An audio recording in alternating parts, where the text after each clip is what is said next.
Shalom saudara yang terkasih di dalam Tuhan Yesus Kristus. Renungan kita pada hari ini Kamis 22 Desember 2022 berjudul Mewujudkan Kasih. 1 Yohanes pasal 4 ayat 7-8. Saudara-saudaraku yang kekasih, marilah kita saling mengasihi, sebab kasih itu berasal dari Allah, dan setiap orang yang mengasihi lahir dari Allah dan mengenal Allah. Barang siapa tidak mengasihi, ia tidak mengenal Allah, sebab Allah adalah kasih. Bahan bacaan 1 Yohanes pasal 1-3.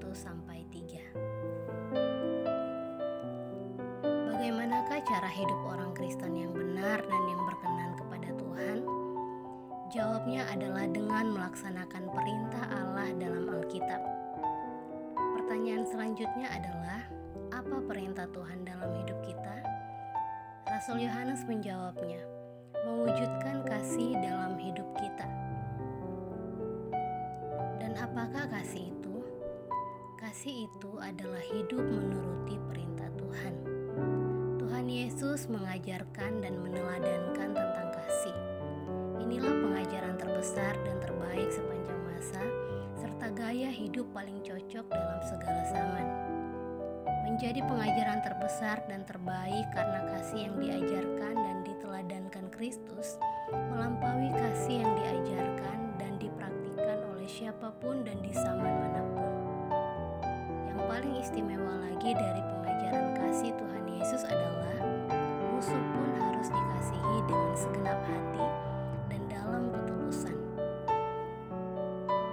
Jika musuh kita lapar, harus diberi makan, haus diberi minum, yang telanjang diberi pakaian, dipenjara, dikunjungi dan ditolong.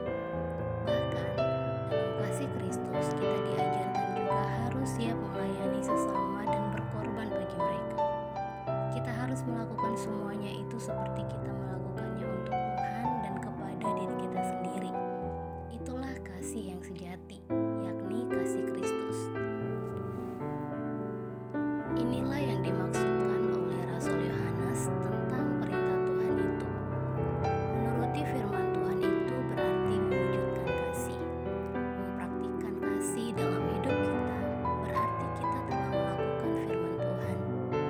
Inilah kehidupan jemaat mula-mula yang harus dipertahankan dan dilakukan semua umat Tuhan dalam hidupnya setiap hari.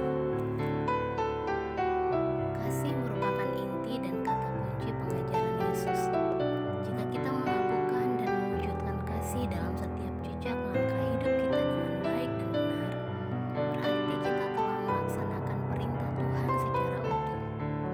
Itulah yang Dia kehendaki, yakni melakukan kasih secara nyata dan lebih bermakna, bukan dalam rangka keinginan dan kepentingan nafsu duniawi. Kita harus menjaga kemurnian dan ketulusan serta kesucian kasih kita kepada Tuhan dan sesama.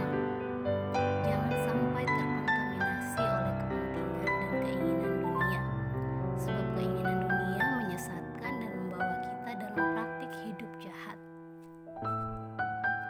Laksanakanlah semua perintah Tuhan dengan mewujudkan kasih yang mula-mula dari Tuhan, yakni kasih yang murni, tulus, dan suci. Hiduplah dalam kasih seperti yang diajarkan dan dipraktikkan oleh Yesus ketika Dia merendahkan diri menjadi manusia seperti kita, bahkan menderita dan mati berkorban untuk kita. Itulah kasih sejati. Jadi, kita harus mengasihi Tuhan dan sesama, karena Allah sudah lebih dahulu mengasihi bahkan berkorban untuk kita. Mari jadikan kasih sebagai gaya hidup kita, sehingga orang gampang mengenal Kristus karena melihat cara hidup kita yang diliputi kasih yang tiada batas. Itulah penginjilan kontekstual, sehingga kita menjadi cermin kehidupan orang Kristen kepada semua orang. Jika kasih sudah menjadi gaya hidup kita dan mendarah daging di dalamnya, maka kita akan menjadi orang yang setia dan taat padanya. Pasti kita akan diberkati Kristus secara heran, ajaib, dan luar biasa di bumi maupun di surga. Amin. Refleksi. Apakah kita mengasihi Allah dan sesama kita? Bukti nyata apa yang telah kita lakukan untuk mewujudkan kasih? Sudahkah kasih menjadi gaya hidup kita? Power statement. Allah adalah kasih. Jika kita melakukan kasih, kita menyatakan Allah dalam hidup kita. Mari kita berdoa. Terima kasih Bapa, Engkau mengasihi kami lebih dari apapun. Biarlah kasih-Mu mengalir memenuhi kami semua